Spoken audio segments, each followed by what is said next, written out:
Hello and welcome to the show. For this next episode in a throwback week, we have come to Mt Chilliad. We're going to be having another go at Downhill Chaos. This is a very old series. I think started back on the 360 days of GTA 5. I remember using a cargo bob to airlift many vehicles up to the top of Mt Chilliad that couldn't drive up here.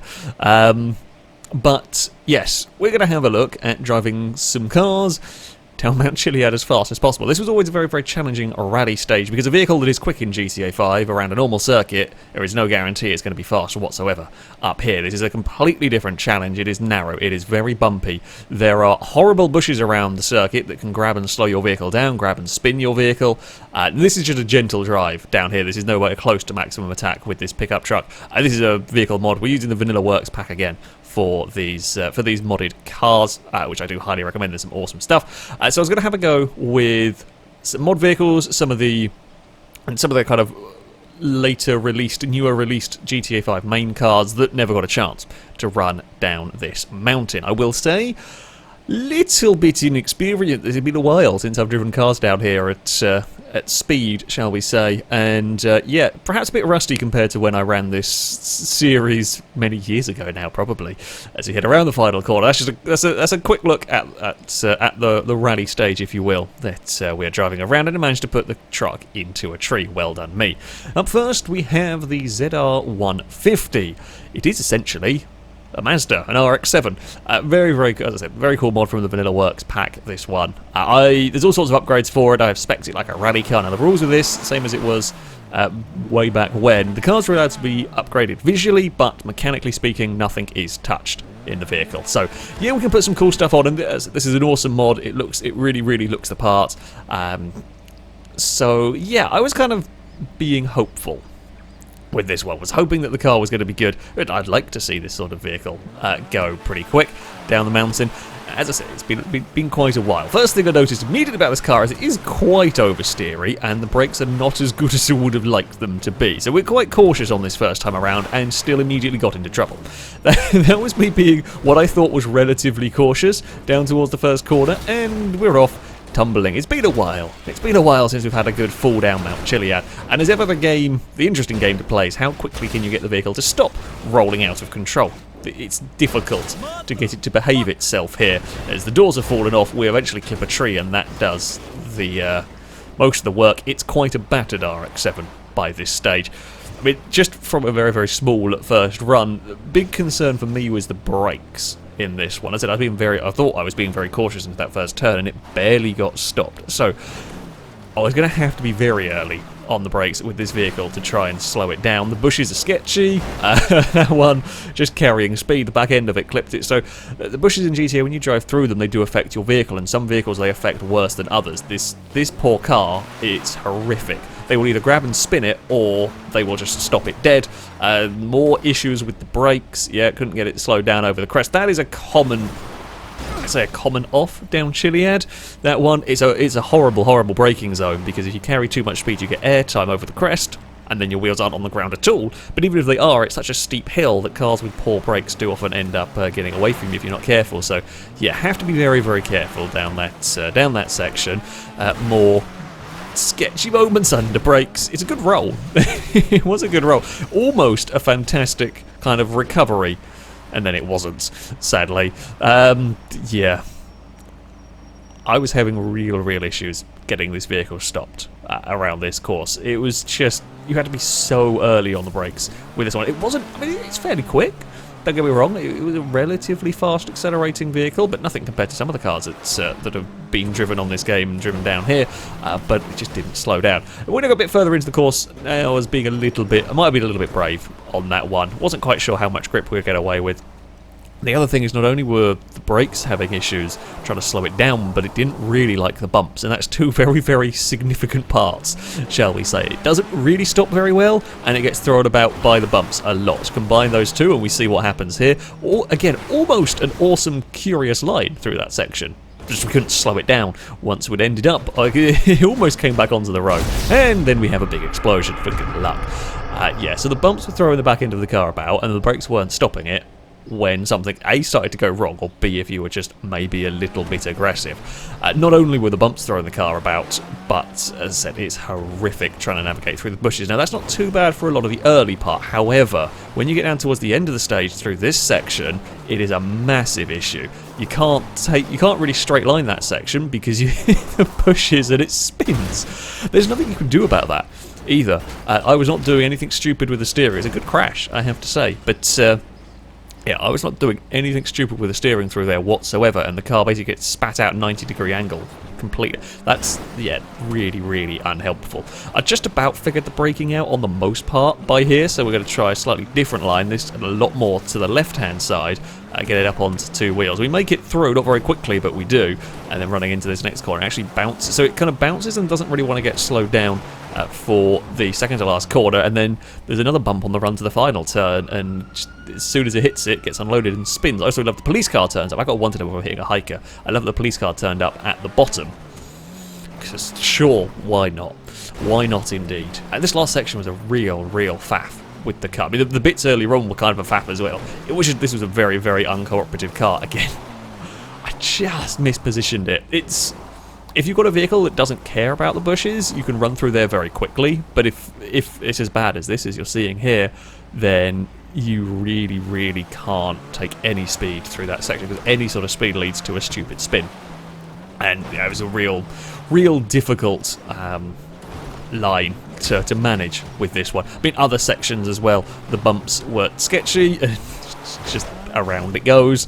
For an area that never caused me any issues up until that point, I didn't think I was doing anything particularly stupid, but it was a tiniest of bumps that just hardly even got airtime, but it was enough to unsettle it. And round goes the car for a very stupid spin. And then, despite having, well, been trying to work and doing well, getting further down the mountain each time, sometimes stuff still went wrong, I should say, earlier on in the run. This was a wheel dipped over the edge, the wrong side, and again, it was so close to taking an awesome line through the corner. It would have been great if it landed and could have made the corner. I mean, it wouldn't have been a fast time, but it would have been a spectacular one. Sadly, it still just slid off the course. Back again to trying to feed the car through a very narrow path through here.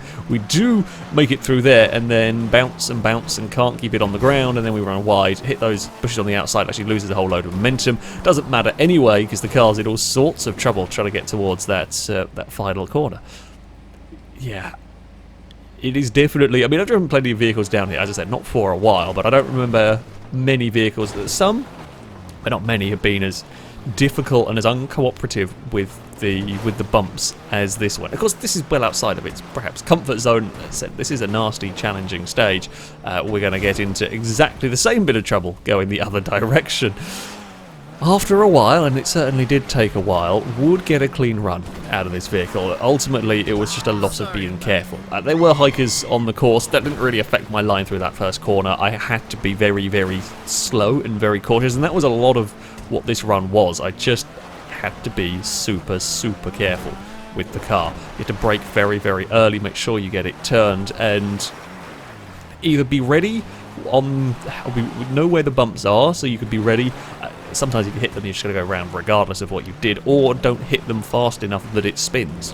That was the other thing that you had to do, is just be slower in a couple of places. Now, it's going to hurt the stage time, if you like, but there wasn't much else I could do with the vehicle. There is a path to the left that you can take here if the vehicle's having trouble getting slowed down. Now, that wasn't quite the issue. That's rarely used. It's only used if the vehicle's really having trouble, and we weren't that bad through this section. We're around this next couple of corners with the vehicle up onto its side, but not quite going around. You can see it's still fighting the oversteer, a very lucky hiker through all of that.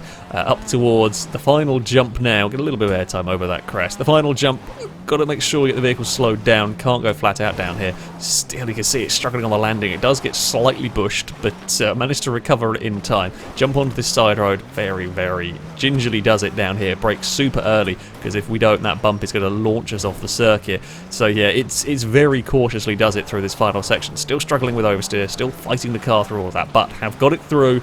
It's around the final corner, and then just accelerate up towards the line. And there we go. It's across the line. I can't slow it down, and the worst bit is the bush grabs it and rolls it so that it explodes after crossing the finish. Admittedly, it finished, yes, but that crash, I mean, without that tree there, that car never explodes, but as it went through the tree, it just tipped it almost completely onto its roof, and that was the end. I just didn't have time to recover it. So, I mean, it's a fitting end, really, for the vehicle. I will say, when we respawn, there's a very, very curious colour of Brawler. I don't quite know what that was, quite how that's happened. I also love that I've got a wanted level. I don't quite know why. The police were angry about something in the distance, and that wanted level transferred to me. We literally just respawned. I haven't pulled out a gun, I haven't done anything at all, but yeah, apparently I deserved that one.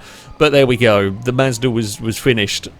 Up next, we have got the Emirates. This is one of the fastest supercars in the game. I think the Emirates and the Krieger are both very, very quick. I went for the Emirates for this one, because why not? I think the Emirates is rear-wheel drive and the Krieger's four-wheel drive. Thought I'd make it challenging for myself. Sure. Just great. Yeah. One of the high-end supercars to see how it would fare. And of course, the hikers were really being a pain. The hikers were... There is an option to turn off, like, pedestrians and stuff, and like animals and everything, so you'd have a completely... But when the series started, that wasn't a thing, so I left them on because there would be some kind of comparative for the time. Really, they're a bit annoying, but they don't actually make that much difference on the whole run. They can get under the vehicle and cause issues, but they didn't see that. First run, I mean, it's often an easy thing to do on the first run. You just carry a bit too much speed and you kind of bumble your way off at the first corner. That's fair enough. The impressive thing with this, of course, it's got the acceleration, it's got the grip and the brakes, that if it does fall off the mountain, it can actually get stopped before tumbling its way wildly out of control. Now, this was easier to drive than the Mazda, although it did have its issues. It did not enjoy the bumps particularly, a huge two-wheeled moment, and just couldn't gather it all back up. Well, I say that. We've kept it on the course. It technically is still here, but I can tell you that is not the line that you want. I very nearly took out pedestrian with the wing as we run down towards the first corner. Again, you can see how the vehicle's getting tipped across the bumps, and this was an issue for the car. Trying to make speed, trying to run quickly through these sections, and as soon as it hits a bump, I mean, this one here is more wanting to roll the car. It puts the car up onto its side through some of these, which it's just unsettling, and you don't have the room to recover it. You don't have the time to gather it all back up because it is so narrow. It's barely wider than the car. The other problem I had going on, that's not the video breaking, that was the game. I don't know why it was having some occasional freezes, and funnily enough, that makes it rather difficult to drive the cars. If it's doing that one, it completely screws it up. I had to keep restarting the game. I don't know what was causing it particularly, but there we go. That time around we got the jump and the landing correctly around the hairpin, no problems for the supercar. The brakes were much, much better on this. You could brake very, very late, but you still have got to try and get the car slowed down, managing to climb up the side. I'm not quite sure how we ended up over there quite as neatly. I mean, we could have continued to shortcutted half the circuit, but yeah, slightly mispositioned for the Emirates, and we're going to go for a very big flip and a very big twist. Another almost landed it to carry on, but now we're off down the side of the mountain. Yeah, just dipped the wheel over the edge a little too far, and that spat the vehicle around. It was, yeah, bumps were the big issue for this car. Traction, not a problem. For the vehicle, it could put its power down very, very nicely, and the bushes weren't as bad with this vehicle, nowhere near as much, but it was just simply the terrain. This is a supercar at the end of the day. It is not designed for this. You can see how it's landing and being tipped around. It is not at all designed for this kind of terrain. It doesn't have the suspension necessarily to deal with it. Big airtime on the landing for the car. That was another quite common, for the faster vehicles, that was a common problem. Basically, over that jump, if you hit it with as much speed as this car can take, when it hits the ground, they often ping back up into the air. Now, if it doesn't ping up into the air, you'll have time to get on the brakes and slow it down for the next section, but if it gets airborne, you're out of control and you're done for, basically. So you've got to be a little bit slow, through that section. More two-wheeled antics into a spin. Fairly safe, fairly mundane crash as far as crashes go with this one, but you can see, again, the continuing difficulties for the Emirates in just trying to keep it on the ground. Again, bounces up onto two wheels. It's fighting its way. This time do manage to gather it all back up, get it under control. We run through this narrow pathway, and it's a little better with this one.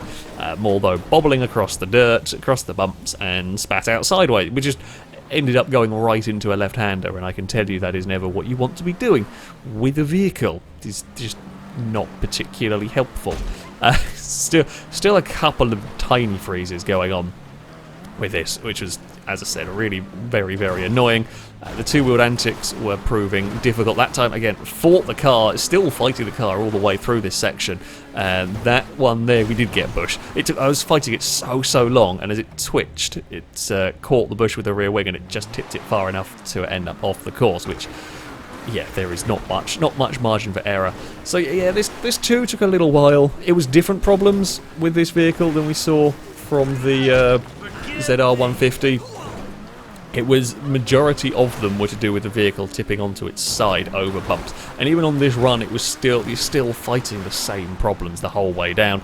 So you're having to be a little bit slower, or you're losing time in a couple of places because it was doing similar things. See how much it wants to go up onto its side through there, and that's the same line. That's the line I've taken just about every car through there. It's the quickest way through that corner. It's certainly the quickest way I've found through that corner. And other vehicles don't go on two wheels onto their side anywhere near as much as this one does. It's getting thrown about a little bit through the next section. We will jump our way down here. Now, the brakes are good. The brakes are very good on this vehicle, so you can be brave in a lot of places. The actual, the grip through the corners is also good. So we can carry decent corner speed, but the problem is, as you see on the landing again, it's up onto two wheels. The problem is we can't really utilise that grip because it's getting thrown about so much. Again, it's almost out of control down here. That's a line you do not normally get away with. It's only because the car does have a lot of grip once it does finally touch the ground. It can survive it, basically. It does get a little bit chucked about from the bushes, but gather it all back up. Actually use the dirt banking to turn the car into that penultimate corner, which is very rare you'll get away with that one. One more turn to go for the Emirates and a blast across the line for the vehicle. You think, I don't think I've ever managed to have the car up onto sort of two wheels and then use the dirt banking to hit the back of the car to twist it the other way to get it into a corner. Incredibly lucky.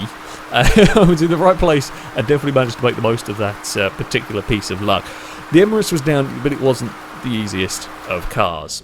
Now, naturally, when I mentioned that this was going to be a series that come back, everybody wanted to see me drive the Vamoose. I hate this car.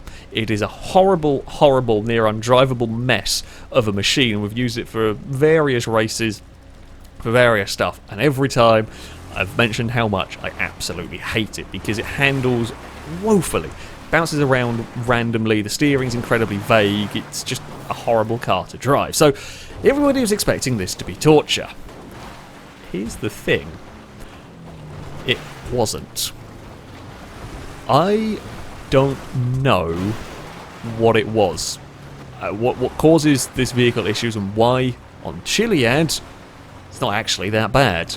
I don't know whether it's because there's less grip here. I don't know whether it's because we're going a lot slower, because it is a very slow rally stage, this one. Whether the way the suspension is set up is horrible for tarmac, but not for dirt. I mean, on the first run, we got all the way down to the hairpin, and it only failed because I turned it in a fraction too soon. It rolled, landed on its wheels, could have carried on quite happily for that. Okay, yeah, we lost a bit of time with the roll. Yeah, of the three vehicles that were driven down here, the one that I most feared was by far and away the easiest. Okay, yeah, mistakes were made. A little too late on the brakes into the first corner. We'll do that.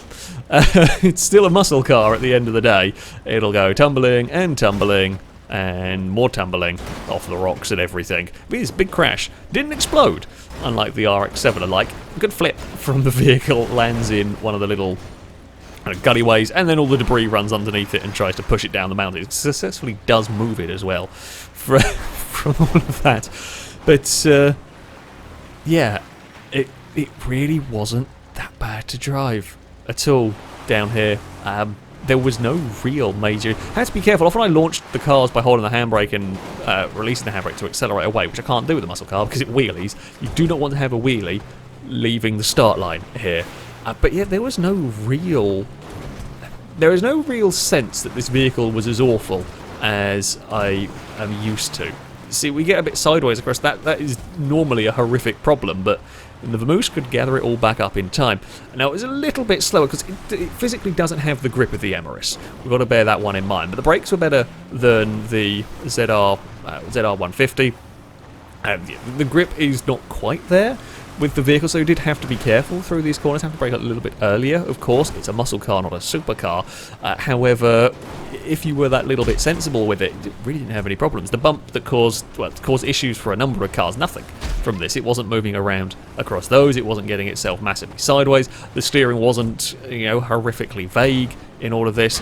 As I said, I think it's a combination of road surface and relatively low speeds meant that it really wasn't a problem to drive down here, heading up towards the jump, a little bit on the brakes to make sure we gather it back up. As you can see, I mean, that was from slowing down a bit before the jump, and it still almost went out of control, so you definitely had to be careful. Throw it down. It was so much better through this little escape chute, if you like. Didn't really get affected by the bushes that much. A little bit too with antics around the penultimate corner. Does get bumped around heading towards the final turn, but nowhere near as bad as the ZR, and across the line it goes with a big bounce and a spin and a fall through the trees, pings off the wing, and there we go, landed on the wheels.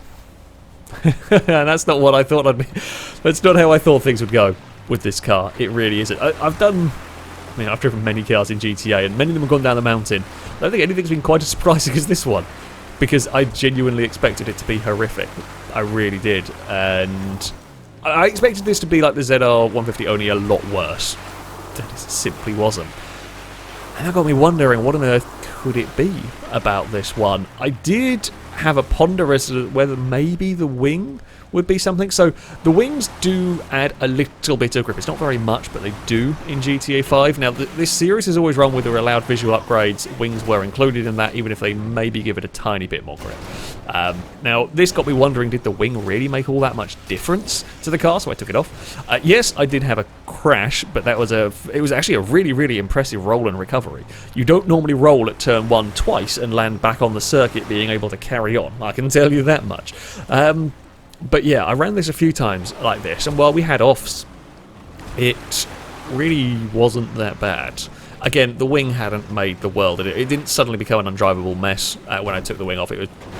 I couldn't sense any difference down here. Again, I think this might not really be a fast enough route for that difference to ever really be shown. So, yeah, that is a very, very big surprise. It's a very big surprise. I guess it's actually, I was going to say it might be possible that because handling files got changed by time, but by this point, trying to stop it lagging, I'd taken off just about every single mod I could to try and figure out what was causing the small, as you can see, the little freezes that were now getting worse again. So this didn't even have any other mods installed at the time of driving this vehicle. So yeah, apparently the way to fix the Vamoose is drive it on a really, really difficult rally stage, and apparently it's not that bad. Yeah, in the end we get just dumped off the mountain from braking a little bit late, but yeah, handling wise it was pretty much the same. Although this is where, once you start going off this mountain, depending on how you get launched off, if you get launched off in this manner, shall we say, you really do pick up some speed going down here. Thankfully the car was tough. It survived the tumble quite nicely. It bounces and pings around and lands eventually on its wheels and can head off towards the road. Yeah, we're fine. We took a way down Chilliad here. It was a slightly quicker and more gravity assisted and a little bit more upside down than would have been initially intended way to the bottom of Chilliad, but the Vamoose is fine. So there we go. Everyone who was expecting a horrible time with this car, you were completely wrong. The horrible time happened with an RX-7 instead. But there we go. There'll be a little bit of a celebratory donuts and everything from the car, and some wheelies. That's why you don't hold the handbrake. That's why I don't hold the handbrake when setting off. Anyway, on to the times. Now I have the old leaderboard here to put the times onto. The Emirates is 84th. It's pretty much the same time as a Banshee 900R. It's quick, the brakes are good, but it just doesn't deal with the bumps. It is also, I think, rear-wheel drive, which will hinder it a smidge, but it just not being able to deal with the bumps on a course like this is a huge problem, because I have to then drive slower because it's going on 2 wheels, and yeah, it's not a bad time, that one, but I did think, when initially set out, I thought that car was going to go quicker. Now, the Vamoose, that goes into 110th position, a 30.4. I mean, it wasn't difficult to drive. It wasn't difficult to drive in the way that I expected. It's around with the Vigoro lowrider and Moonbeam lowrider. It might not be quite as fast. Again, might not be quite as fast as I would have liked it to be in comparison to some of the other muscle cars in this one. I think there's an element of inexperience from me, or rustiness from me, if you will. Yes, I had to be careful with it. Just didn't simply have the grip, but it wasn't bouncing around horrifically and causing all sorts of issues. Like something else, the ZR150, that is down in 149th position. It beats a slam van, but that thing was horrifically tough to drive through here. Not helped by the bushes. That did make matters 10 times worse. The other vehicles won't necessarily have those same problems, but yeah, that was a seriously tough car to race down Chilliad. But there we go. That is going to be it for this video, for a return to Mt Chilliad. As ever, I shall link all the mods used in the description so you can download them and have a go with them yourself. That shall be it from me, though. Thank you all very much for watching, and until next time, a goodbye.